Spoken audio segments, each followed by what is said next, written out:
Bonjour les enfants. Alors aujourd'hui, on va faire le français et en même temps, je vais donner la correction du devoir de sciences de la semaine dernière. On va lire à propos des pages que je vous ai envoyées la semaine dernière. OK? We eat different parts of plants as vegetables. Alors ici, on a précisé vegetable. Quelles sont les parties de la plante qu'on consomme comme légumes? Name two vegetables of which we eat the following parts. Alors, allons voir. Alors, il y a un petit souci ici. Il ne fallait pas se référer au dessin qu'on a donné ici, parce que ce dessin, c'est un peu misleading, OK? Alors, qu'est-ce qu'on va faire? On va chercher les légumes dont on mange les feuilles. Leaves, c'est-à-dire les feuilles. Vous vous rappelez le dessin que je vous ai envoyé? Il fallait label. Alors, il y a certaines plantes dont on mange les feuilles. Alors, moi, j'ai pensé à pumpkin leaves. Je crois que vous connaissez. Nos parents ont l'habitude de préparer pour vous un bouillon bread Giromont. OK? On peut même faire référence à chouchou leaves. OK? Feuilles de la plante chouchou. OK? Ou bien aussi, on peut mettre bread de Chine. Hein? Toutes les breads, on mange les feuilles. Tout comme le cresson. Maintenant, on va voir quelle plante on mange les fruits. Alors, je vous ai déjà dit, les fruits sont la partie de la plante qui contient les graines. Alors, en tête, moi, j'ai tomatoes, hein, la tomate, qu'on appelle pomme d'amour. Et aussi, j'ai pensé à pumpkin, hein, le giromont, hein, c'est un légume, il y a des graines à l'intérieur. OK, et en même temps, c'est un fruit. Alors, quelles sont les plantes qu'on mange les roots? Alors, roots, d'après le dessin, sont les racines. Alors, on a carrots, hein, carrots poussent sous la terre. OK, nous avons aussi beetroot, hein, la betterave. Voilà. Alors, quelles sont les plantes dont on mange les graines, the seeds? Alors, moi, j'ai en tête beans, hein, les haricots. Je vais vous envoyer les photos à travers WhatsApp. Et quelles sont les autres plantes qu'on mange les graines? Ben, les petits pois, hein, les peas. En anglais, les petits pois, ça se dit peas. Alors, quelle plante on mange le stem, c'est-à-dire la tige? Alors, je vous ai dit la dernière fois que la pomme de terre est un stem, hein, c'est une tige, mais il y a un modified stem, hein, ce qu'on appelle un stem tuber. Alors, je vais mettre potatoes. Hein, potatoes, c'est pas une racine, hein, c'est un stem. Et aussi, bon, ici, il y a la plante. Hein, on peut prendre la plante qui est là, ce qu'on appelle l'asperge en français, alors qu'en anglais, we call it asparagus. Asparagus. Et qu'est-ce qu'on mange dans asparagus?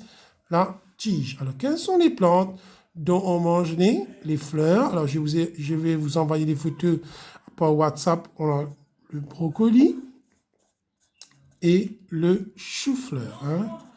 Le mot même te dit dans chou-fleur, on mange les fleurs. On continue.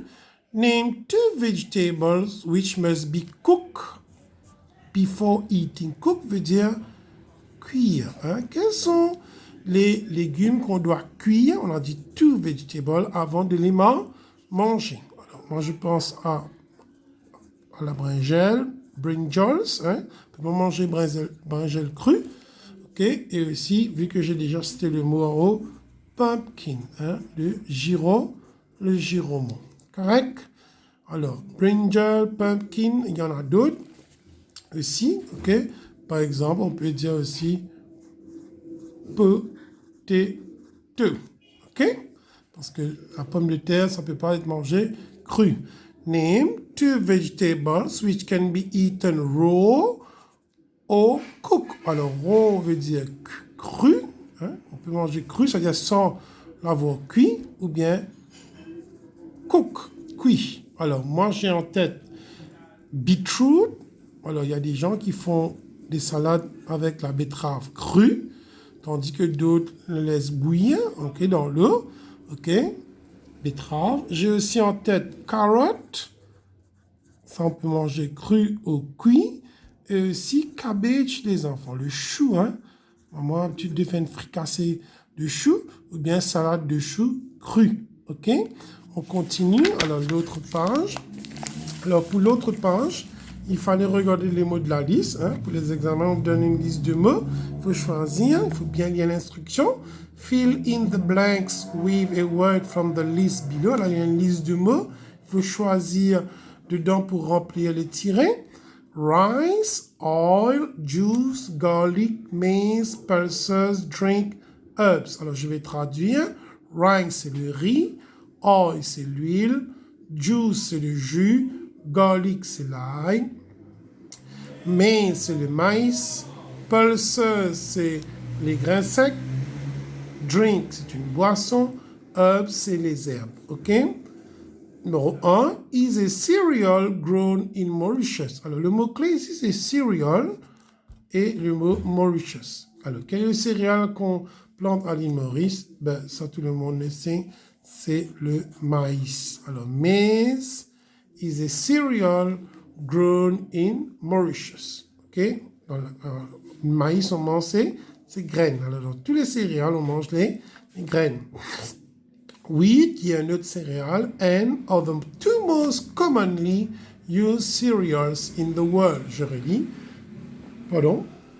Wheat and are the two most commonly used cereals in the world. Alors, le blé et quel autre céréale est plus communément utilisé dans le monde. Hein, les gens les consomment en grande quantité.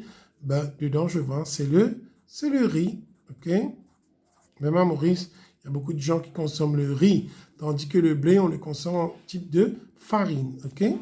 Lentils and peas are two types of. Lentils, c'est le lentilles. Les peas, c'est les pois. Hein? OK? Les petits pois. Alors, we consume them as pulses. Comme grains secs. Alors, pourquoi on dit grains secs? Parce que dedans, on va enlever toute l'eau pour le déshydrater pour pouvoir le préserver assez longtemps. Sunflower is a plant which can be used to make. Alors, sunflower, c'est le tournesol. C'est une plante qu'on peut utiliser pour faire de l'huile. J'en suis sûr que vous avez déjà vu une bouteille d'huile. Dessus, il y a la fleur tournesol. The leaves of a tea plant. Alors, the leaves veut dire les feuilles. Tea plant, c'est la plante qui nous donne le thé. Or boil, on bouille la feuille. To make, en fait, on n'oublie pas, on doit infuser. Il ne faut pas bouillir la paille de thé. Il faut infuser to make a drink, bien sûr, pour faire une boisson. Hein. Le thé, c'est une boisson. OK? Là aussi, on déshydrate les feuilles, on met à sécher pour pouvoir les faire devenir noires, pour pouvoir l'infuser plus tard comme une boisson. Fruits like lemon, alors les fruits comme le limon, and orange are often used to make, alors en haut dans la liste, je vois qu'il y a le mot juice, hein, le jus d'orange, je crois que vous connaissez, hein, le jus d'orange et le jus de limon, hein, c'est bon, surtout ça contient beaucoup de vitamine C, surtout là en hiver, il faut en consommer beaucoup de ces fruits-là pour nous faire rester en bonne santé, c'est rempli de vitamine C. Or aromatic plants which add flavor to our plants, c'était pas plants, to our, on va dire, dishes, hein, qui ajoutent de la saveur à nos plats, hein, parce qu'il y a une faute dans le livre. Or aromatic plants which add flavor to our dishes, quelles sont les plantes aromatiques qu'on utilise pour faire avoir du goût dans nos plats? Ben, ce sont les herbs, hein, les herbs comme par exemple thyme, parsley, coriander, cotomili, la menthe, mint, le thym, ok? Ce sont des herbes pour donner du goût à nos plats. Ginger, ce qu'on appelle le gingembre, and are two common spices. Alors pourquoi on dit spices? Parce que c'est fort, hein? Si vous mangez un gingembre ou bien l'ail cru, c'est très très fort. Alors l'autre mot qu'il faut mettre, c'est ginger and garlic. Ginger and garlic. OK? Alors maintenant, on va passer français. On va voir pour le français. Alors aujourd'hui, pour le français, nous allons faire les adjectifs interrogatifs. Vous allez voir que j'ai mis un slash à côté pour dire aussi exclamatif. Alors, le mot, c'est soit les adjectifs interrogatifs, soit exclamatifs. Alors, tout va dépendre de la phrase. Alors, si c'est une phrase interrogative, on va dire, on va mettre le mot, va être utilisé comme adjectif interrogatif. Si c'est une phrase exclamative, le mot va être utilisé comme adjectif exclamatif. OK? Alors, c'est quoi une phrase interrogative? Vous allez voir que pour une phrase interrogative, à la fin de la phrase, il y a le point, voilà, le point d'interrogation. Alors, à la fin d'une phrase interrogative, il y a le point d'interrogation. Là, on pose une question. Tandis que pour une phrase exclamative, vous allez voir à la fin, il y a le point d'exclamation. Alors, à la fin d'une phrase exclamative, il y a un point d'exclamation. Alors, pourquoi exclamative? Parce qu'on est étonné. Hein, c'est la surprise. Hein, c'est pourquoi on va dire que c'est une phrase exclamative. Alors, on va voir. Il faut plier votre cahier en 4. OK? Alors, nous allons voir. Voilà, c'est là. Le masculin. Alors, comment on sait qu'un nom est au masculin? Parce qu'on dit un ou le. Par exemple, on dit un livre, le garçon. OK? Le mot était masculin. Comment on sait qu'un mot est au féminin? Quand on va mettre devant une ou la, hein, il y a les déterminants, on appelle ça les déterminants, un, le, une, là, ce sont les déterminants. Alors, quand le nom est au féminin, on va mettre une, par exemple, dire une fille, la banane, ok, ce sont des noms au féminin. Maintenant, vous allez voir que j'ai divisé en 4 colonnes. Alors, la première colonne, c'est masculin singulier.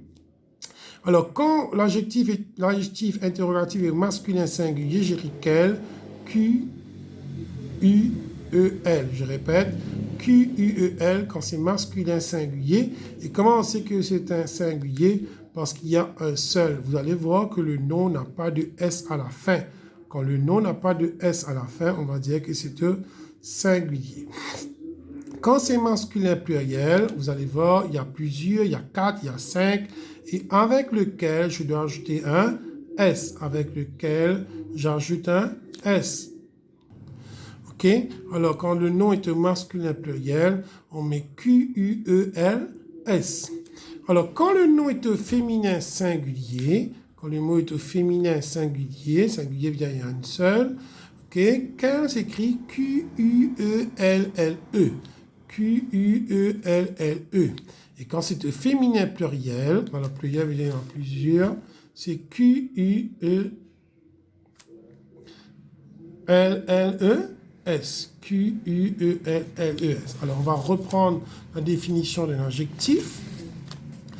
Un adjectif qualifie un nom. Hein, un adjectif qualifie un nom. Ici, parce qu'on parle de l'adjectif interrogatif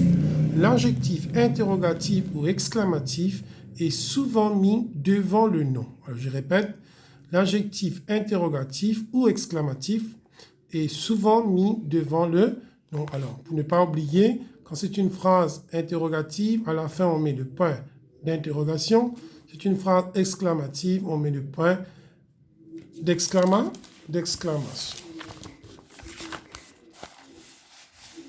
Alors, quelques exemples qu'on va travailler ensemble. Complète avec un adjectif interrogatif ou exclamatif, complète avec un adjectif interrogatif ou exclamatif. Alors, il y a un tiret, il y a le mot chance, et vous allez voir qu'à la fin, il y a le point d'exclamation. Alors, c'est une phrase exclamative. Le nom ici, c'est chance. Alors, qu'est-ce qu'on dit? Un chance ou une chance? On dit une chance parce qu'on dit la chance. Alors, c'est un nom, n'oublie pas. Elle est au féminin et singulier. Pourquoi singulier? Parce qu'à la fin, il n'y a pas de S. Alors, on dit la chance, c'est féminin. Une chance, c'est féminin. Et à la fin, il n'y a pas de S. Et si je regarde dans ma colonne, voilà, ma colonne féminin singulier, tiens, je mets Q-U-E-L-L-E. Féminin singulier, c'est Q-U-E-L-L-E. Voilà. J'écris Q-U-E-L-L-E. On continue. Et ta chanson préférée? Et ta chanson préférée? Alors, je dois chercher le nom. Alors, n'oublie pas un nom, soit on dit le ou la, soit un ou une. Alors, le seul mot qui est un nom dans cette phrase, c'est chanson. OK? Qu'est-ce que je dis? Je dis la chanson. N'oublie pas la. Hein, quand je dis la, c'est féminin. La, c'est féminin. Alors, la chanson, c'est un nom qui est féminin et qui est au singulier. Pourquoi c'est au singulier? Parce qu'à la fin, il n'y a pas de S. Alors, ici, c'est une phrase interrogative parce qu'à la fin, il y a le point d'interrogation. OK? Phrase interrogative. Alors, féminin singulier, je cherche dans ma colonne. Tiens, c'est là. Féminin singulier, c'est toujours quel? Q-U-E-L-L-E. Alors, j'écris sur le tiret. Q-U-E-L-L-E.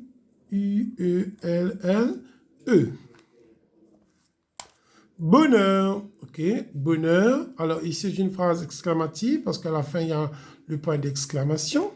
Alors, on va se poser la question, qu'est-ce qu'on dit, le bonheur ou la bonheur? Alors, tout le monde sait qu'on dit le bonheur, c'est un nom. Alors, si je dis le, voilà, le, c'est masculin, le, c'est masculin. Alors, le mot, c'est masculin. Et il est au singulier parce qu'à la fin, il n'y a pas de S. Alors, le mot bonheur est au masculin singulier. Dans ma colonne, je regarde masculin singulier, c'est là. C'est Q-U-E-L. OK, alors ma réponse, c'est Q-U-E-L. Quel bonheur. À chanson pense-t-il?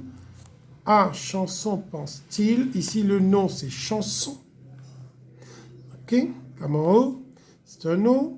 On a dit tout à l'heure, c'est féminin parce qu'on dit la chanson. Et aussi, ici, on voit que c'est de pluriel parce que le mot chanson a un S à la fin. Alors, le nom est au féminin pluriel. Je cherche. Féminin pluriel. Tiens, voilà, c'est là, féminin pluriel. Q-U-E-L-L-E-S. Q-U-E-L-L-E-S.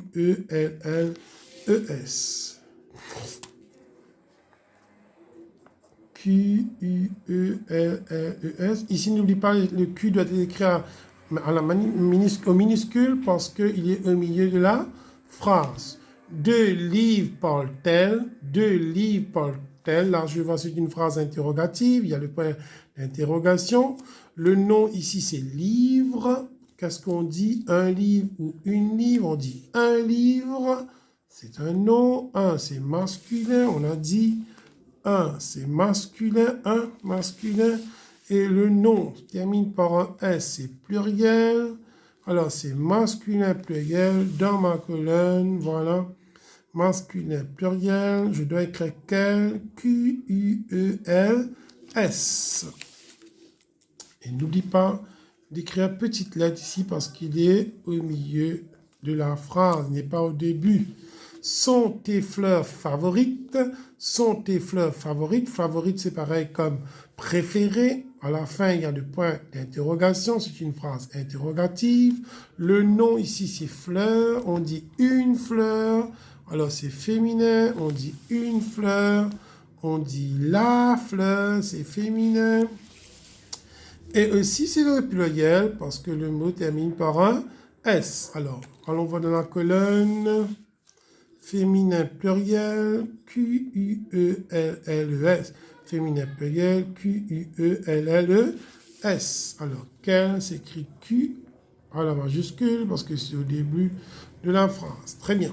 Alors, si vous n'avez pas compris tout à l'heure, vous allez pouvoir revisionner la vidéo. OK?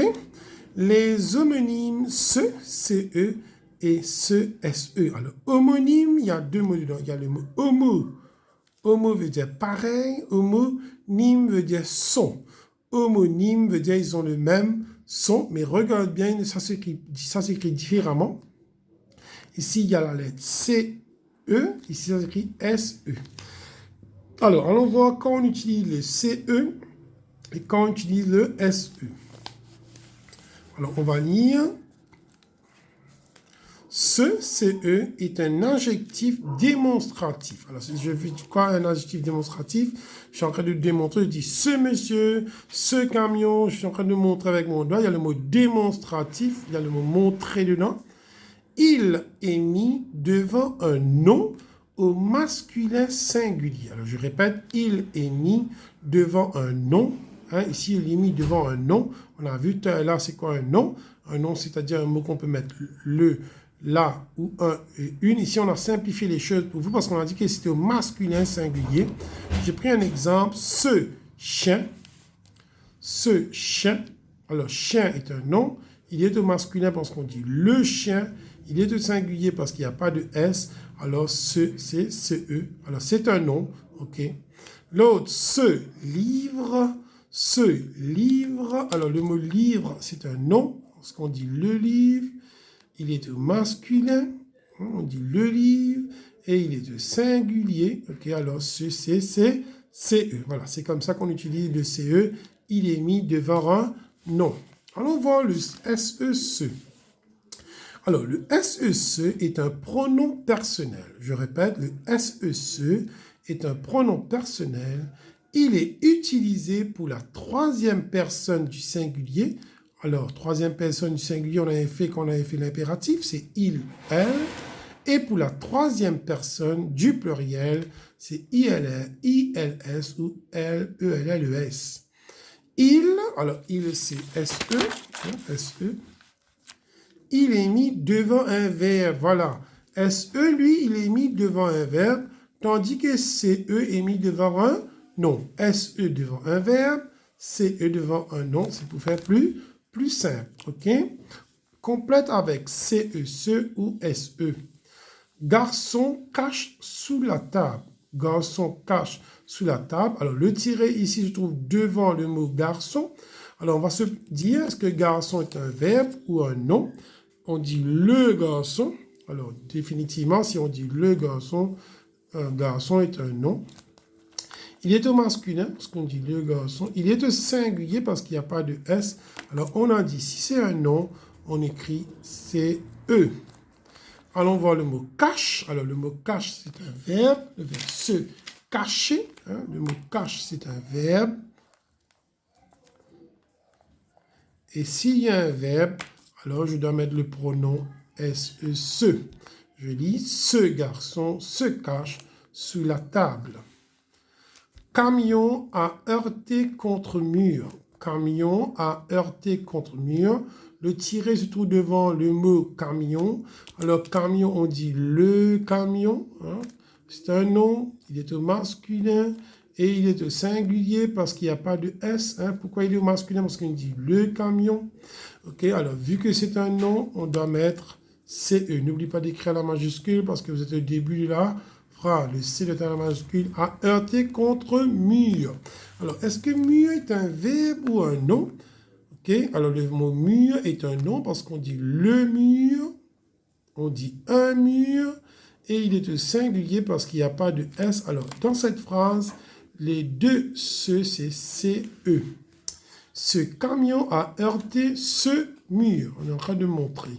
Il coiffe les cheveux. Il coiffe les cheveux. Le tiret se trouve devant le mot coiffe. Coiffe est un verbe. Ok, coiffe est un verbe. Alors, s'il y a un verbe, le tiret, devant le tiret, je mets le pronom SE. Il se coiffe les cheveux. Marie promène. Marie promène. Alors, promène, c'est un verbe.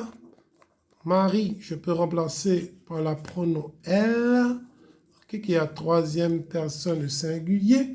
Alors, Marie promène. Promène est un verbe. On a dit ici, devant le verbe, il y a un tiret. Le se, c'est SE. Marie se promène. OK? Soir, Paul couchera tôt. Soir, Paul couchera tôt. Le tiret se trouve devant le mot soir. On dit le soir, ok? Alors, si on dit le soir, c'est un nom. On dit le, c'est masculin. Il est au singulier parce qu'il n'y a pas de S. Alors, si c'est un nom, le mot, c'est CE, ce. Paul couchera. Alors, le mot couchera, c'est un verbe qui vient du verbe se coucher. Ok? C'est un verbe. Et devant le verbe, j'écris le pronom personnel se. Ce soir, Paul se couchera tôt. Alors, je vais vous envoyer les devoirs. Hein, c'est dans le livre de français. des pages sur WhatsApp. Bonne journée.